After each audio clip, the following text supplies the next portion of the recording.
Olha, estamos recebendo hoje nos estúdios da TV Arapuã, do Rede Verdade, o juiz da Vara da Infância e da Juventude da capital, o doutor Adailton Lacerda. Doutor Adailton, boa tarde, seja bem-vindo ao nosso programa.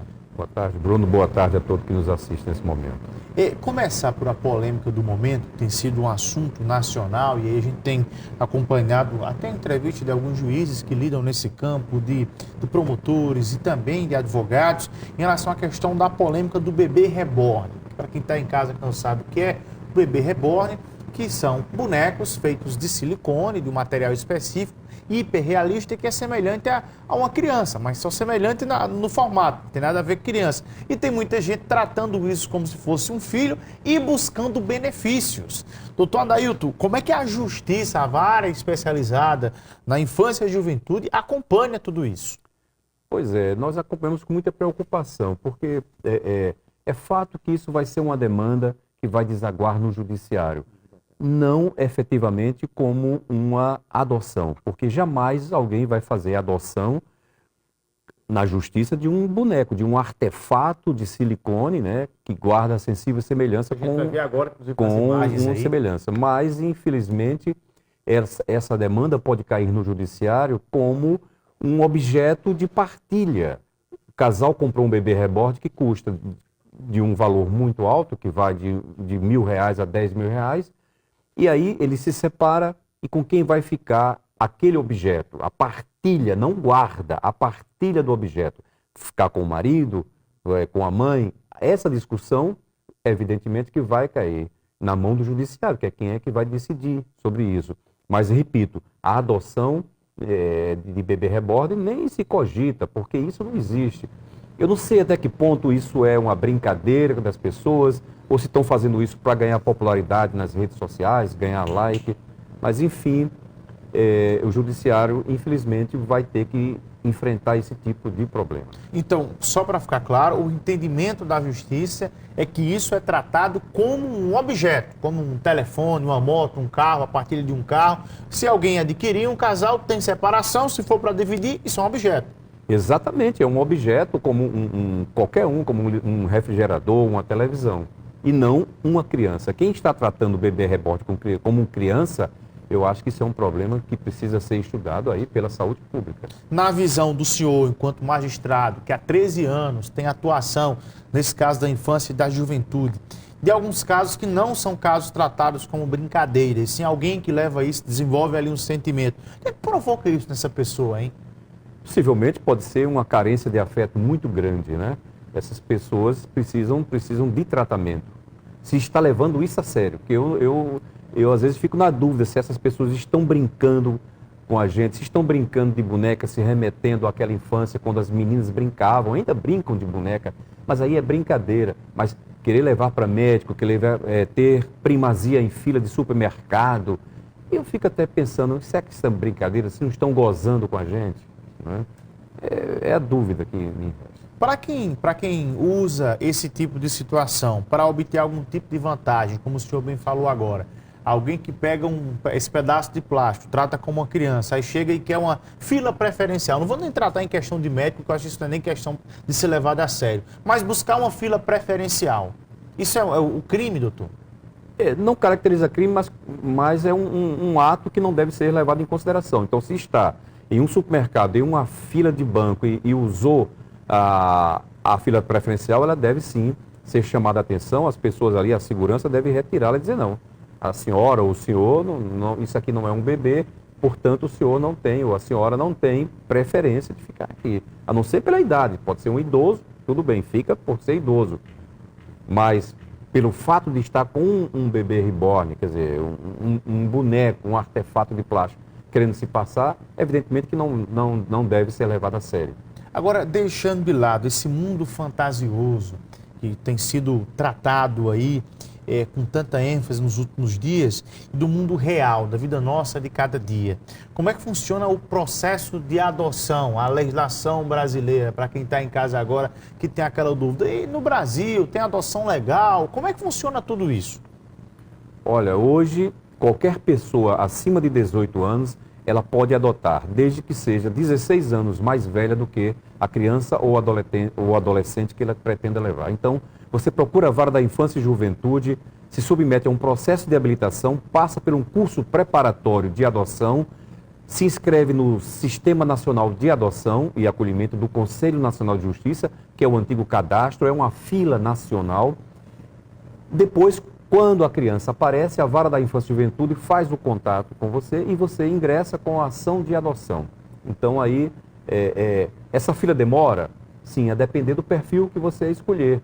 Se você quiser um bebê de 0 a 2 anos, sexo feminino, pele clara, sem doença tratável, aí sim você vai esperar. Mas se você quer grupo de irmãos, se você quer adolescente, essa fila para você é bem mais rápida. Não é uma fila indiana, ela pode sofrer flexibilidade a depender do perfil que você escolher. Então, quem procura a Vara da Infância e da Juventude vai manifestar o interesse do perfil que quer. Se é um recém-nascido, se é homem, se mulher. Eu pergunto ao senhor, qual é que tem sido a maior procura? Até nisso também, doutor. Existe uma procura mais por crianças claras, de pele clara? Infelizmente, sim. Como as pessoas têm esse direito de escolher, então elas traçam o perfil ideal, de um filho ideal. Então, muitos querem menina, né? Sexo feminino, pele clara, sem doença e até 2 anos de idade. Então tem sido a maior procura. Ainda tem sido a maior procura, tanto aqui na Paraíba quanto no resto do país. Hoje nós temos uma fila mais ou menos de quantas pessoas que estão cadastradas agora aguardando um processo de adoção? Aqui na Paraíba, 286 pessoas. Temos já 6 vinculadas, ou seja, que já estão em estágio de convivência. E em João Pessoa, nós temos apenas 3 adolescentes que estão aptos a serem adotados. No Brasil, temos em torno de 40 mil pretendentes para 4 mil crianças e adolescentes disponíveis. Esse trâmite, ele demora, doutor Daí? O ECA, que é o Estatuto da Criança e Adolescente, ele concede um prazo à Justiça de 120 dias para iniciar e concluir o processo. Esse prazo ele pode ser elastecido a depender da situação. Muitas vezes precisa citar uma mãe ou um pai biológico por edital. Então, o prazo do edital, a publicação, se nomeia curador especial. Então, nesses casos, às vezes, ultrapassa os 120 dias. Mas a média, normalmente, é essa. Para a gente compreender, e o perfil dessas crianças, que são crianças que entram numa fila de adoção? É porque o pai ou a mãe não quer? Ou é caso que a justiça vai lá e pega a guarda e coloca para outra pessoa? Como é que se dá isso? Tem essas duas opções. Tem aquela mãe que voluntariamente entrega seu filho para adoção por não querer criá-lo, por não ter condições. A justiça não vai atrás de saber por qual motivo ela está entregando. Se ela entrega voluntariamente, ela merece todo o nosso amparo, cuidado, até o dia dela ratificar essa vontade. E tem aqueles filhos que os pais perdem sobre ele o poder familiar por questões de drogadição, de maus tratos, de abandono intelectual, abandono material, ou seja, de não ter condições de exercer sobre seu filho uma paternidade segura, uma maternidade adequada. Então, eles são destituídos desse poder familiar. As crianças, num primeiro momento, vão para uma instituição de acolhimento e dali para serem colocadas em uma família substituta através do processo de adoção. Já teve algum caso durante esses trâmites de alguma criança que ali ainda está na fase de criança, mas já consegue manifestar algum desejo de dizer, eu não quero ter a adoção desse casal, não... Teve algum caso nesse sentido? Teve. A lei diz que a criança, a partir de 12 anos, ela tem que ser ouvida, né, pela justiça para saber se quer ser adotada. E muitas não querem. Muitas ainda alimentam a esperança de voltarem para os pais biológicos, mesmo estando esses já destituídos do poder familiar. Muitos dizem, não, eu quero trabalhar aqui nessa casa, a minha autonomia, para que eu possa sair, entrar no mercado de trabalho e sustentar meus pais. Isso também é uma história muito emocionante, porque eles sabem, não, meus são muito apegados, mesmo sabendo que os pais foram negligentes, que os pais foram descuidados com eles, que se envolveram com drogas, mas eles querem, ou até com outros tipos de crime, e eles querem sim permanecer com os pais biológicos. A justiça, enquanto eles são menores de 18 anos, a justiça não deixa que eles tenham esse convívio, porque já foi feito todo um estudo psicossocial e viu que aquela família não tinha condições de permanecer. Mas a partir do momento que ele completar 18 anos e quiser voltar para os pais, aí já é uma decisão dele. De um adulto, né? Tem que ser respeitada, que chama a liberdade individual de cada um. Quanto a essa questão relacionada a quem adotou, você fala, vou lá, chego lá, Bruno, chegou a sua vez, você vem aqui conhecer o filho, você faz todo aquele processo. Aí, de repente, eu não quero mais ficar com a criança. Isso é possível também, você devolver a criança que você adotou? Pode, você pode ter três opções, três oportunidades de justificadamente recusar. É o que a gente chama de estágio de convivência. Porque, às vezes, você está preparado, mas aquela criança não está preparada para você. Não deu certo ou não se adaptou com outros integrantes da sua família, né? É o que a gente chama de família extensa ou ampliada.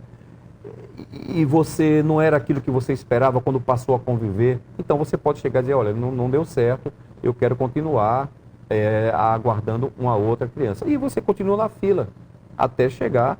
Agora, se você por mais de 3 vezes devolve sem nenhuma justificativa plausível, aí sim, você pode até ser excluído do cadastro. Então tem essa questão também. Também. Para quem está em casa agora e tem interesse em conhecer um pouco mais do programa, de saber se está apto ou não, deixando bem claro aqui, quais os requisitos, além desse requisito da idade de ser maior de 18 anos e também tem a questão relacionada a ter 16 anos a mais do que a criança que quer adotar. Ele precisa reunir toda a sua documentação pessoal, não registrar antecedentes criminais, né, gozar de boa saúde física e mental e poder prover uma família. Isso não quer dizer necessariamente que tem que ser rico. Você pode ganhar um salário mínimo e pode adotar uma criança. E quem está uma posição abaixo de você ser um milionário. O fato de ser milionário não vai lhe dar a primazia de você furar a fila, entendeu? Então, isso é o necessário. Ser uma pessoa que tenha disponibilidade, que tenha coração aberto para receber uma família e proporcionar para ela uma convivência familiar e comunitária. Nós estamos falando da adoção legal.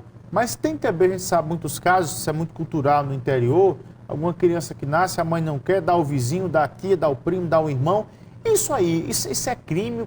Como é que a justiça observa isso, doutor? Olha, isso é o que a gente chama adoção dirigida ou intuito personae, essa expressão latina, ou seja, a mãe escolhe a quem entregar. Isso não é admitido hoje pela justiça. Se alguém registrar um filho como seu, está cometendo um crime de falsidade ideológica, essa criança, esse registro é anulado, a criança pode ser apreendida e entregue a uma pessoa que esteja na fila para adoção. O fato de a mãe entregar, existe um projeto de lei tramitando no Congresso onde querem legalizar isso, a adoção intuito personae. A mãe diz, não, eu quero dar meu filho para minha vizinha, para uma parente. A quem minha. quiser. Mas a gente acha isso temerário porque uma mãe, ela pode ser muito bem assediada por uma pessoa, ser coberta de mimos, de presentes, de prestação pecuniária. Isso tem objeto de comercialização, que a gente sabe. Então a gente tem medo que isso aconteça. E até porque ela também não tem a capacidade de saber a quem ela está entregando o filho. Vamos supor que ela entrega um filho a um pedófilo. Ela não sabe se aquela pessoa é pedófilo. Você já pensou? Que situação você vai entregar seu filho em que circunstâncias? Ao passo que uma equipe multidisciplinar, interprofissional, da Vara da Infância e Juventude, composta por psicólogas, assistentes sociais, pedagogas, hoje é o dia da pedagoga. Então, essas pessoas vão fazer uma avaliação e vão ver, olha, esse pretendente tem condições, esse aqui não tem condições de assumir uma família. Doutor, o caso de abuso que o senhor falou, de abuso e também de exploração do trabalho infantil. O abuso e a exploração do trabalho infantil. Isso leva também ao pai que está em casa agora, que está cometendo isso, comprovado. Ele está explorando o filho para fins comerciais ou comete o abuso sexual. Isso é motivo também para perder a guarda do filho? Também. Isso é motivo também. Além dele responder na justiça criminal, ele vai responder na Justiça da Infância e Juventude sobre a perda ou suspensão do poder familiar. Exatamente pelo fato de estar explorando o trabalho infantil. E aí muitos vão dizer, eu fui criança, ajudei meu pai no comércio dele, hoje eu sou um cidadão de bem, não sofri nenhum trauma, não sofri... Mas isso era uma cultura de antigamente. Hoje, a criança, o lugar, ela tem que ser na escola e na família. O tratamento que tem que ser dado, ele não é apenas um objeto de tutela. Hoje a criança ele é sujeito de direitos igual a um adulto. E se você olhar mais, ela tem mais direitos fundamentais do que propriamente um adulto, por ser um elemento ainda em desenvolvimento, uma criatura que está se formando. Por isso que merece toda a nossa proteção. E trabalho já está mais do que comprovado. O trabalho infantil não traz nenhum benefício para a criança. Ah, mas vai deixar ela preparada para o mercado de trabalho. Não. O que vai deixar ela preparada para o mercado de trabalho é o estudo, é a capacitação técnica. Doutor, nós estamos tratando sobre todos esses assuntos e tratar sobre a adoção, sobre esses dramas familiares, é algo que não é como se fosse uma mercadoria que você decide, ali por trás tem um sentimento, tem uma vida, tem uma história, nós estamos lidando com isso. Para o senhor, enquanto magistrado, qual é a lição, qual é a aprendizagem que vai mais além dos autos que o senhor despacha? A cada dia, a cada audiência de adoção que a gente faz é um aprendizado, nenhuma é igual à outra, porque como você bem disse, atrás daquele processo há um coração pulsante, um coração que está ali carente, precisando ser acolhido, precisando de amor, de afeto, e tem do outro lado também uma família que está ali com tudo isso em quantidade suficiente para receber aquela criança. E nós temos com segurança 98% das nossas adoções são bem-sucedidas. O percentual de adoção que não deu certo é muito pequeno. E o que é que mais te marca enquanto magistrado, não somente enquanto magistrado, enquanto cidadão, durante toda essa cadeia, desde a identificação da criança, de encontrar um pai com um perfil adequado, o que é que mais marca? Olha, o que mais nos deixa assim, tristes é quando a criança entra numa instituição de acolhimento, passa quase toda uma vida e não consegue ser adotado, não é? E perde, entre aspas, a sua infância num abrigo. E isso é que nos deixa triste, porque a gente se sente ali impotente diante de ter solucionado aquele problema, coisa que às vezes foge à nossa vontade. São circunstâncias, né, alheias, circunstâncias paralelas que impedem que essa criança tenha uma adoção bem-sucedida, porque a gente fica tentando na reintegração, achando que os pais vão se recuperar, achando que um benefício social vai resolver a situação, que se consegue, às vezes, uma casa, um imóvel para essa família. Quando a gente menos espera, a família vende a casa, troca por droga, volta para as ruas e a criança não consegue ser reintegrada. Quando a gente abre os olhos, ali já se foram 4 anos, 5 anos. E isso é o que me deixa triste. Por isso que a gente tem lutado muito para não mais trabalhar com tanta ênfase essa reintegração. Não deu certo no primeiro, segundo momento, vamos partir para colocar em uma família substituta, porque tem muita gente querendo essa criança. Antes da gente finalizar, geralmente os abusos, casos de abusos, eles acontecem dentro da casa e por pessoas próximas. Para quem está em casa agora, que está presenciando, que presenciou, que suspeita que há uma criança nesse tipo de situação, qual o caminho de buscar a justiça de uma forma anônima para que ninguém tome conhecimento? Olha, qualquer pessoa pode denunciar através dos canais. O Disque 100 é o mais conhecido de todos. Você pode procurar o Conselho Tutelar, você pode procurar a polícia, Polícia Civil, Polícia Militar, a própria Vara da Infância. O que você não pode é ficar calado, porque a criança ela não verbaliza, mas ela emite sinais, seja de ficar irritada, retraída, cair o seu rendimento escolar, ficar temerosa na presença e agitada na presença do abusador. Então, isso são sinais que elas emitem e que a gente precisa ficar atento. Desconfiou, a escola tem um papel fundamental nisso, o professor e a professora, se viu alguma coisa estranha no comportamento, comunica aos pais, se forem os próprios pais, comunica ao Conselho Tutelar. Doutor Adailton Lacer, juiz da Vara da Infância e da Juventude da capital, boa sorte na sua caminhada e obrigado pela participação e atenção de sempre conosco. Eu que agradeço essa oportunidade de poder tratar de tema tão caro a todos nós. Um abraço a todos, sigam com a nossa programação. Marília, tudo bem com você? Boa tarde, querida.